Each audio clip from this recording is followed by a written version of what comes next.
We are making Black Sesame Ice Cream today in an ice cream maker. I'm usually not a Black Sesame fan, nor am I a huge ice cream fan. My husband loves ice cream. But if I were to eat ice cream, I actually really like the frozen custard style, which is what this recipe is made from. So let's make it together.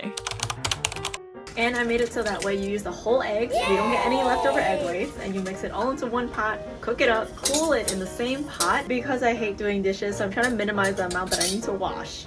And let me show you a trick to know that you cooked your custard to the right consistency. I'm just going to take a large spoon and dip it right into the cooked custard. And when you run your whisk through it, it should leave a clean streak. So at this point, if you could do this with your custard, you can go ahead and add in the rest of the heavy cream so that way it helps cool it down. Adding in the cold cream also helps stop the cooking process so you don't scramble your custard. I'm going to cover my pot and let it cool at room temperature completely before fully chilling it in the fridge. And then I'm going to turn it in my ice cream maker. I'm also really obsessed with making ice cream lately because I love just watching it churn in the machine like this.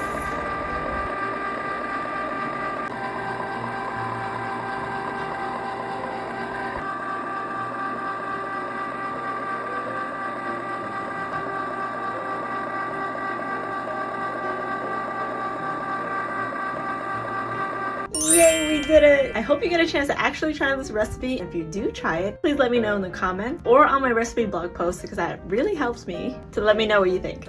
When your ice cream is done, you can eat it soft serve style or move it to a container like this and then freeze until solid. Okay, bye! Follow Sparkle Cookery if you want to learn more about how baking is fun and approachable from me, a professionally trained pastry artist. Okay, bye!